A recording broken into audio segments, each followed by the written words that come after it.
Welcome back everyone to Seduce Me the Otome game. So, last time we had a bit of a run-in with a succubus named Diana. She's kind of threatening and she's trying to take back the boys to the Abyssal Plains or wherever. Just a little side note, I have my air on this episode, probably for the rest of the few episodes, just because it's getting really hot and I can't handle it. So yeah, I apologize if it's really loud, but I don't think it's too much. Maybe it is a bit, but yeah,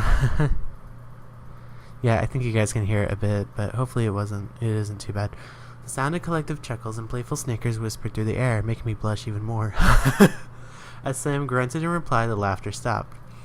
I looked up to see he was glaring at his brothers, a fist forming in his hand, ready to swing at one of them. I knew it! He and I pulled away from each other just as the sound of Naomi's car appeared. I quickly ate my food, waved to the boys, and left, confident that nothing was going to happen. Never ever say that nothing will ever happen the day before the day is over. I avoided talking about the ride back home yesterday, saying that the ride was a one-time thing. I'll be riding with you guys from now on, to and from school. The girls seemed very happy. We entered the school, quickly gathered our things from our lockers, and headed to class. There were no events to our surprise. History wasn't exactly fun, but our teacher was great. At least he would have been great if he was in class that day. Naomi and Suzu took their seats around me, Suzu in front of me, Naomi beside me, before the class bell rang and the class was greeted by the dean. Students, you'll be having a substitute for class today. Everyone meet Miss Diana. No! My heart stopped. At the door with the dean was Diana, looking over the students and smirking as her eyes landed on me. She strutted to the teacher's desk, ignoring or welcoming the whispers from the other students before sitting on the wood and crossing her legs. Is that even allowed? Teachers have a dress code. Thank you, Dean. You can go. With a wave of Diana's hand, the dean left the classroom, closed the door, and left the area. Diana smiled at us, making my stomach turn. What was she gonna do? So, history. Such a silly thing, isn't it? I mean, what do we care about the past? We're in the present. Oh my goodness. Alright, hold on, guys.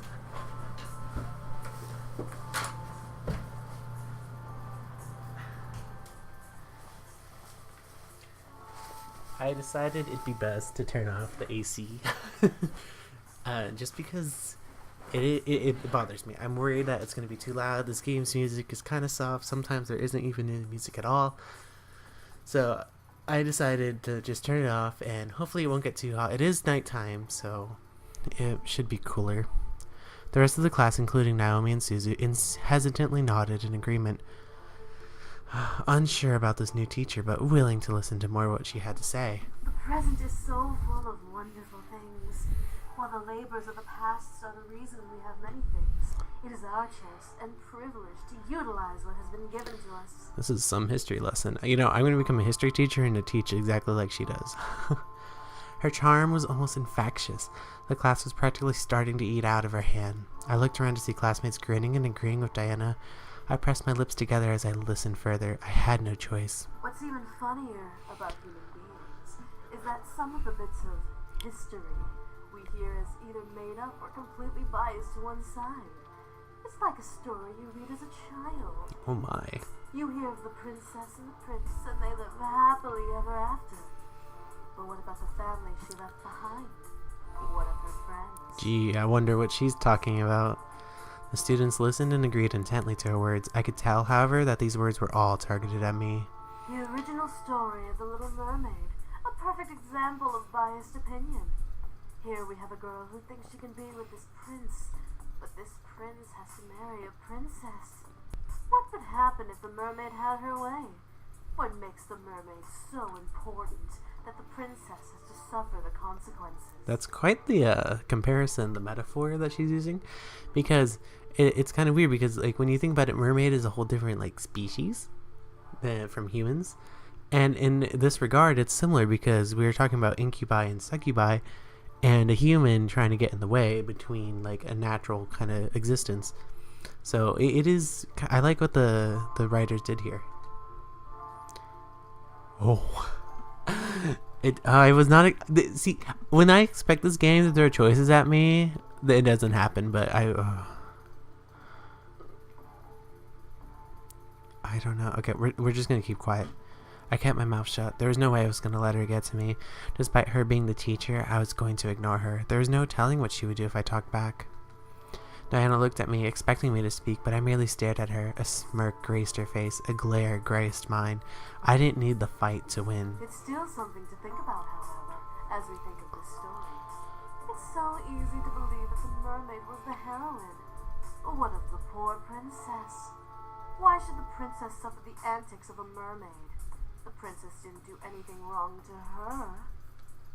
More nonsense. I knew this was all a subliminal message to me to make me pity her. My anger didn't allow any leeway to feel pity for her. How long was she planning to drag this out? She wasn't a real teacher. Diana continued to rave about the injustice the princess had to suffer through, while the mermaid was in the prince's sight. To Diana, it was injustice. To me, it was a fairy tale.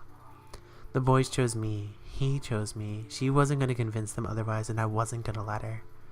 Diana stretched her arms up, making an obvious sexual noise that made some of the boys in the class shift in their seats. I rolled my eyes.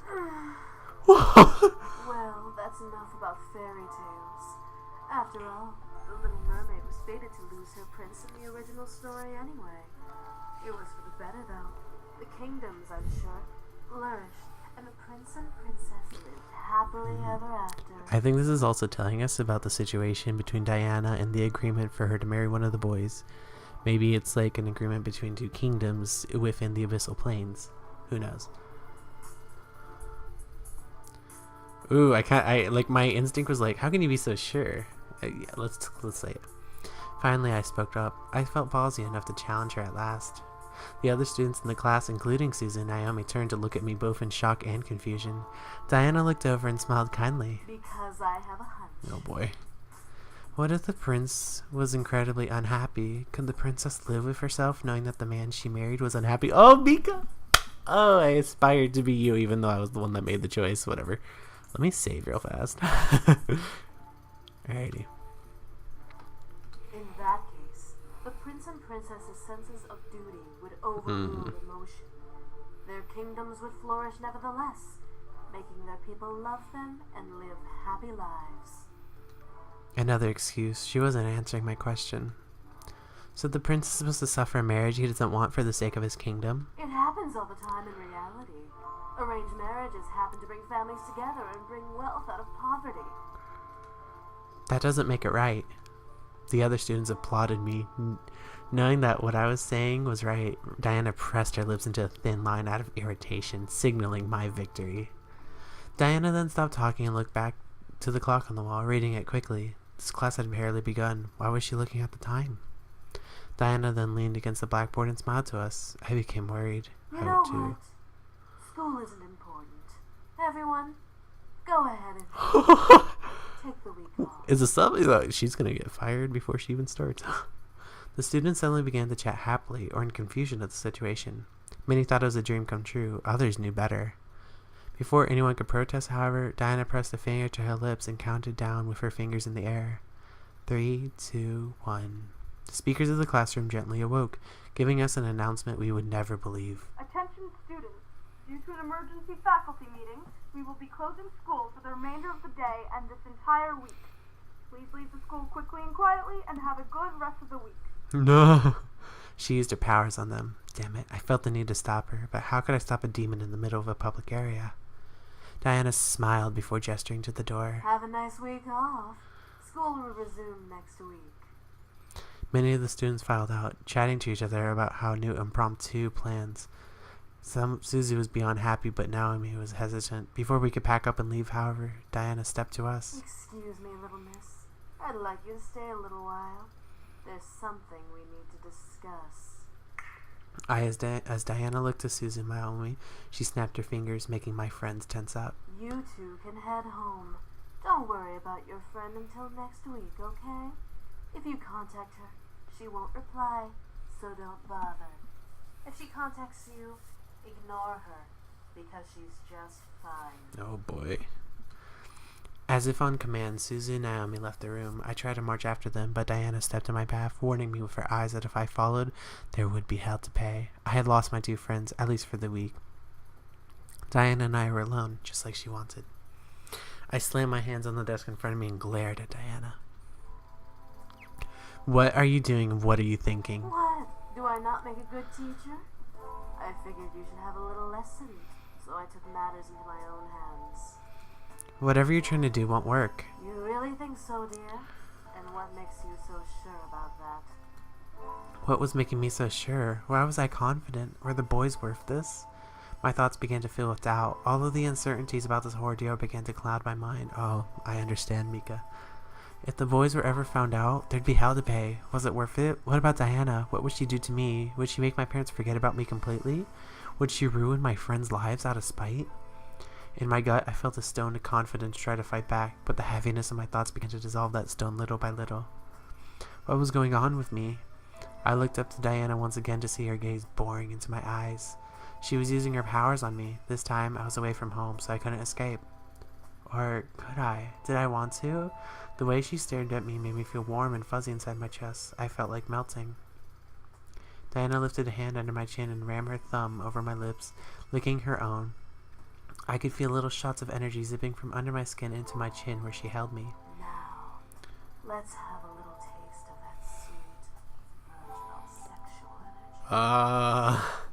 I watched as she leaned in, ready to kiss me and take my energy. Half of my body felt elation at the idea. The other half completely rejected it and didn't want her to even touch me. Sam. Suddenly, Diana stopped in her tracks. Sam, who is... It then dawned on her. Ah, one of the boys. Why don't you tell me which boy is Sam? Uh-oh. I felt myself nod in compliance. The third. Diana giggled in reply before letting go of my face and stepping back. Really? The boy with you? I'm in shock too. I nodded once again, but this time it was partly my own decision to reply. Diana let out a sound that mimicked a cat's purr before stepping away from me. Alright then. Well, if it's the brute you're infatuated with, you should really rethink your romantic options. Excuse me? Hold on. Diana chuckled before kissing my nose, where I felt a shot of energy zap out of my body, almost making me dizzy and recoil. Diana then turned to the desk and sat on the wood, crossing her legs. You can go now. Remember, no class for the rest of the week. What is her plan? And how am I supposed to get home? My 2 friends left me here thanks to you. Oh, were they your ride? My apologies. Let me help then. Diana then lifted her hand and snapped her fingers. I suddenly felt the floor sink from underneath me, forcing me to look down. A purple pentagram surrounded my feet, pulling me into the ground. Whoa! Before I could fight, however, I sank fully into the floor, fading into darkness and shutting my eyes. As I opened them, I felt my silk sheets around me, soothing my anxiety from the darkness that had previously surrounded me. What the... Why did Diana bring me home? Was this an illusion? Was I being tricked? Something was going on. I sat up in bed, looking around me. I was indeed in my room. There was no mistake about that. Why? Diana is too strange. Was this a game? Was this part of her plan to get the boys back? I was lost and more confused than ever. Despite my logical thought trying to piece the puzzle that is Diana together, the more I tried to solve her, the less I understood about the situation I was in. I was interrupted, however, by my door suddenly opening, revealing the boys with Damien's hand on the doorknob. Miss, what are you doing here? Aren't you supposed to be in school? Nah, I decided to skip. I furrowed my eyebrows and stared at Damien, asking him to answer their questions through my thoughts. Diana sent her back here. She invaded her school and sent all the students back home. What is that bitch up to? Seriously, Diana's playing around for no reason. Maybe it's part of her plan. The boys continued to argue back and forth about Diana, feeling an almost jealous curiosity in me. Damien seemed to be too deep within the talking to notice my thoughts, for he didn't even stop talking alongside his brothers. Why was Diana after them? Why did she want to bring them back? What was so important about the boys that she would travel to the human world to get them? What was going on? I decided enough was enough. I needed answers. Hey! The boys stopped arguing. Those facial reactions every time. Staring at me in surprise, I held my hands and fists on my lap, mustering the courage to continue to speak despite my erupt shout. Why is Diana here? Why does she want to bring you all back? What exactly did you all run from? Why did you run from it? Miss, we... Don't miss me, please. Wow, that sounded weird. I need to know what is going on. I won't be left in the dark about this. I want to know what I am facing. The boys looked at each other hesitantly, unsure of what to reply. Finally, Sam pushed Damien towards the bed, making him buckle and land on his knees with his torso over the edge of the mattress. Damien, do the thing. Oh boy. The thing? What thing? Sam, you're not suggesting. Why not? She deserves to know everything, especially if Diana is targeting her. Sam's right. I guess we have no choice then. Oh boy. I was getting confused. What was Damien about to do? Damien stood before climbing onto the bed with me, sitting across from me with his knees on his knees. I'll show you everything. You have to trust me, okay? The minute you stop trusting me, the vision will stop. Oh boy. Vision? You want to know, right? Trust him. I looked at Sam, unsure what was going on, but I nodded. If this was the only way to learn, then this was my chance to know. Damien gently placed his hands on each side of my head, gently pressing his thumbs into the skin above my eyebrows. I could only stare at Damien as his eyes began to glow gold, and energy began to be pulled out of me and forced into my head. Within seconds, my vision went blank once again. I was unsure of what Damien was doing, but soon shapes and textures slowly began to appear around me. I found myself sitting on a stone floor in the middle of what looked like a fantasy throne room. Where am I? I looked down at myself to stand only to see my body as translucent as a ghost. Whoa!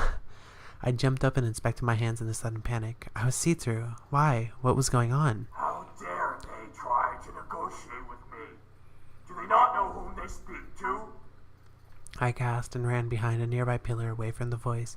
The sound of his anger and words frightened every bone in my body, turning me into a frightened child. My lord, please calm yourself. Oh, that sounds like me. Calm? You're merely testing my resolve. Sounds like my mother. I have more than half of a mind to send my greatest armies to take what should be mine. They are mere insects in the way of my kingdom's expansion. They merely asked for a marriage joining. So I'm to bow to them and share my land that I have so rightfully conquered? Oh my. I peeked from behind the pillar to see a large demon covered in royal clothes but buff enough to be a military commander. His rage practically emanated from his body as he growled at his servant. They are willing to give their land to you, sire. All they ask is for one of your sons to marry their daughter, whom I might add is as beautiful as can be. This is ridiculous. To suggest that I need their approval to take their land is beyond insanity. What makes them think I care about their precious daughter? Did I mention that she is a prodigy of our kind, sire? A prodigy? What? Yes, my lord. This succubus is a master of her skills in magic and mind manipulation. She is said to sway armies with a snap of her fingers, despite being as young as she is. Impossible! If only it were, sire. This succubus is dangerous, but would be a great asset to have should we agree to this arrangement. The only reason she cannot face you, my lord, is because you are the strongest demon in the plains. Is this supposed to change my mind? My lord, You are doing a terrible job at convincing me. Wow. Poor servant. my apologies, sire. I was lost. I could tell that they were talking about Diana, but why? Father, I quickly turned my head to see another demon, who looked like a mere child staring at the demon commander on the throne. Father. Raystrow, have you finished your training? Raystro. Yes, Father. Then what do you want? I want to be with my brothers the best of the day, Father. The demon commander walked to the young demon and gripped his hair, picking him up off the ground and forcing him to look up at his snarl. The young demon, however, looked unfazed. Arrogance. Why should I allow you to be with them? I should kill you for your lack of respect to me. Whoa. Intense. Okay. Because I want to be with them, Father. Oh. I could only stare as the young demon faced his father. Despite the massive difference between them, this young demon seemed weaker and easy to kill versus the demon commander. Why would this man kill his son, though? Was this commander that ruthless? However, I wasn't expecting him to laugh and release the young demon. Good! Assertive even in the face of danger. That is why you are my favorite son. I could only stare wide-eyed as the commander placed his hand on the demon's shoulder. Very well. Go. Tomorrow, you will show me your training. The little demon grinned widely before running off. I have a thought. Oh boy. Yes, my lord. How old is this daughter? As old as your fifth, sire. Do you believe this proposal is worth it? Yes, sire. Tell those insects that they are safe for now. I will consider their offer. Sire, are you certain? Did I stutter? Now go! The demon servant quickly ran off, but as soon as he passed the pillar I was hiding behind, he along with the commander vanished into thin air. What had happened? I didn't get the time to try to figure that out before a demon who looked around my age walked into the room reading a book. Is that? Hey, Stroud. Your nose is stuck in those books. Will you not lift your head up from them once in a while? Huh? That voice. I circled around the pillar to see a second demon, leaning against another pillar and smirking at Raistro. Gee, I wonder who that is. You're supposed to be with your mother practicing the harpsichord? I am, but I had a feeling that you were in danger. In danger? What are you... Attack! All of a sudden, three shadows zipped through the room and slammed into Raistro, forcing him to fall on the ground and drop his book. As the sight cleared for me, there were three other demons in a dog pile with Raistro at the bottom. Gee, I wonder who that is. No way! You haven't had a break in months from those stupid books. It's time for punishment! Death by brotherhood! No more reading! I told you that you were in danger. I suddenly knew who these demons were. It's the boys. Even in the demon world, their brotherly connection was astounding. They were merely younger versions of themselves. One of the demons, who I assumed was Matthew, grabbed the book from the floor and opened it, reading it mockingly. How can you read this, Raistro? It's all about war strategy. It's boring. I have to, Zakara. Get off! There's only one thing you need to know about strategy. Kill them all. Take no prisoners. Wow. You sound just like father. I couldn't help but giggle. It was cute to see them acting childish with each other. Eventually, James managed to push his brothers off of him and stand, brushing himself off. You all are reckless. At least we have fun. Ooh. It's true. You haven't been with us in weeks. Don't you think it's time for a break? I'm sure father won't mind. But I have to... I know you want to, Raistro. What is going on here? Oh boy. I shot my head to the voice to see the commander. I aged a little, staring at the boys with his arms across his chest. Damien quickly dashed and hid behind Sam, peeking over his shoulder to see the large commander. Nothing is going on. We just passed by each other. Then why does your brother have your book? I was showing him what I was learning, Father. Return to your studies, Ray Stroud. The rest of you out of my sight. Do not disturb your brother again. I could only stare as James gently took his book and, without looking at his brothers, returned to reading. The commander walked past the remaining brothers, growling at Sam and Damien before leaving the room. What was up with that? Don't worry about it. We'll find a way to get him back. I don't know. He's on a very tight leash. Ezra, you're quiet. What did you hear? He's going to a negotiation meeting. He's going to arrange a marriage. A marriage? For who? It must be for one of us. He hasn't decided who will marry her. It's a girl from a kingdom he wants to take over. But that's uncharacteristic of him. Usually he'd just attack with the army. Whatever the case is, one of us is getting married. I hope it isn't me. What about Raistro? He's the eldest. It would make sense, but having a succubus marrying one of us means that she'll be practically married to all of us. What? Well, what should we do? Before the conversation continued, the boys vanished into thin air, fading into different colored mists. They were replaced by an older Damien and Matthew, sitting with each other in the middle of the throne room. Do you think we should? Oh, look at them. I really want to. I want to as well. Still, it'll be hard to convince Raistro, since he's the one about to be married and he's the favorite. We don't know that, Zakeru. Maybe she's set to marry you. No way! I don't want to get married. I don't think you have a problem Ooh. Oh, look at Sam. I looked over to see Sam join the duo, crossing his arms and raising an eyebrow at his brothers. What are you two talking about? We got into contact with the human world again. Come on, Ezreal. Give humans too much attention. No way, you gotta listen. They apparently have stores and books and schools and stuff. So what? It's full of humans who piss on each other for They're no better than the devil spawn. Nuh-uh, the one we were talking to wasn't like that. How do you know, Sekeru? Because I do. What is going on here? Oh, there's James. They want to go to the human world. The human world? Racero, think about it. You won't have to marry that girl and be the heir anymore. You could be with us, and we can make lives for ourselves in the new world. Now you're just talking nonsense. Oh, there it I is. We do it. There he is. Huh? Oh, not you two. Think about it. This may be our chance to finally get away from this political nonsense we're stuck in. We may be nobles, but we're still our own beings. Vistro is in. What? Azrael? Whoa, so how do we get there? You don't even know how we'd get there. A simple spell should work, but it would require someone from the human world to help us get there. Huh. We can ask him. Oh, he'd definitely help us.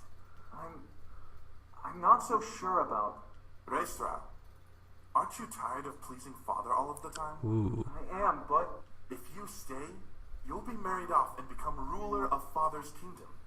You'll have no time for yourself or with us, and you'll be constantly at war with the other realms for power. You'll most likely turn into the spitting image of Father. That's how you get someone to agree.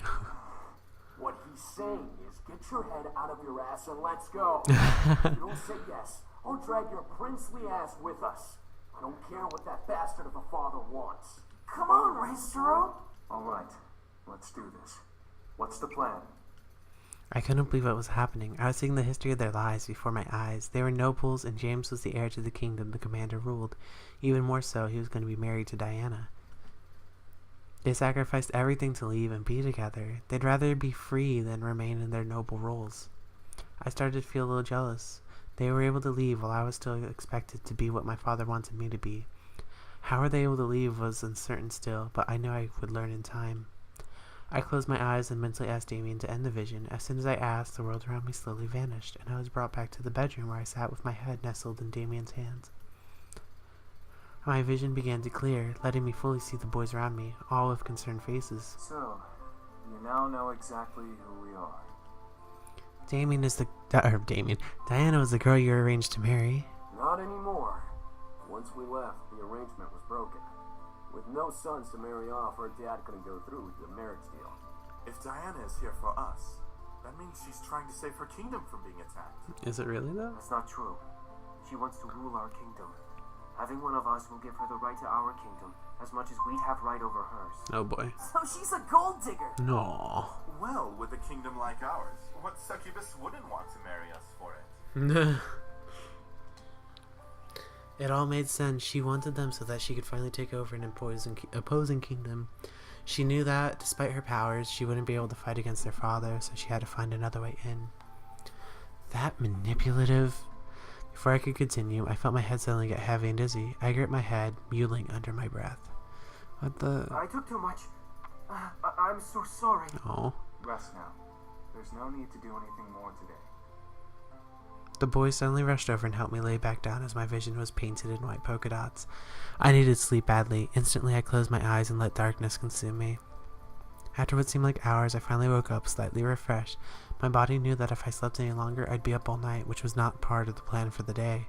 I rubbed my eyes and sat up, letting a soft groan escape my lips. In response, something beside my bed shuffled, causing me to look over. I didn't know what I was expecting. Aw. Beside me, sitting in a chair beside the bed, was Sam, rousing himself up to see me awake. I smiled at him, seeing his slightly ruffled hair and tired eyes. Oh, you're awake. How do you feel? Beautiful. Better. Sam nodded before he looked down at the bed, leaning over it to stare at the blanket. I'm such an idiot. If I was stronger, you wouldn't be like this. Aw, Sam, don't be like that. Sam, it's not your fault. No, it's my fault. It's our fault. Look at you. You're in bed again. After us using our powers again. And you're a target again because of us. You never should have come. No, don't say that. I quickly reached over and put my finger on his lips, stopping him from going any further. I didn't want to hear anymore. Sam, it's okay. I wanted to help you out. I offered to let you all stay. Nothing is your fault. I gently moved my hand and cupped Sam's cheek, staring at him with concern. I didn't want him to hold guilt in his mind about this whole ordeal. Diana was desperate and she'd hunt anyone for them. It wasn't his fault she was desperate enough to hunt them down. Sam looked at me, defeated by my hand, before he closed his eyes and let out a sigh. However, I grew curious. So, Sam, you're a noble. Sam opened his eyes to look at me. He didn't seem angry, but he had a coldness in his voice as he spoke. I was a noble. I'm not a noble anymore. Not anymore? I was the third son of the demon lord. My brothers and I lived together in the castle as nobility. But since James was the oldest, James became royalty and was heir to the throne. The whole situation became one gigantic boring mess. So we all grouped together and left to come here. Once that happened, we surely lost the chance to ever get forgiveness. What was it like while you were there? Like I said, one gigantic boring mess. Eric, Matthew, and I were as replacements in case James fucked up. Oh, wow. Since Eric was before me and since my dad was a dickbag, I wasn't ever likely to get the throne. So I spent my days lazying about and not giving two shits about anything. Not even my mom could control me. Let me check on time real fast. Okay, we can go longer. Your mom? Yeah, she's not like my asshole of a dad. She was actually caring and kind, but was a pushover. Sam let out a small laugh. I could tell he was getting nostalgic. She always thought I could be more than I was, but my dad definitely made sure I knew my place. In response, I became the rebel son, hanging out with the commoner demons and such just to piss my dad off. I swear, I'm surprised he didn't kill me out of shame. That's horrible. Sam stared at me as if I had slapped him. He then sighed and ruffled my hair a bit. Don't even worry about it. You need rest. You don't need to know about the demon world. But I want to know more about you. Sam stared at me once again as if I had slapped him. I couldn't tell whether I was pissing him off or intriguing him. He left his hand that was ruffling my hair fall down the strands of my hair, stopping at my cheek to cradle it. For a strong man, Sam knew how to be soft. Sam let out a sigh before unlinking his dog tag from his neck and putting it around mine. I'm warning you, my past is boring. Sam wrapped his fingers gingerly around the dog tag, and I watched his green mist begin to surround his hand and the dog tag. The green aura wrapped around the necklace until it snaked around my head, and before it, I knew I was surrounded in green light. Alright, hold on, we're going to end the episode off here. Just because I don't know how long this next segment's going to be, so I hope you guys enjoyed this episode of Seduce Me the Otome. I'm enjoying it, that's for certain. Not much else to say. You know, we finally get to learn about their past. We kind of were hinted that they were royalty before, so it's good to get that confirmation. And I guess next time we'll learn more about Sam. So I hope you guys enjoyed this episode of Seduce Me. And until next time, bye guys.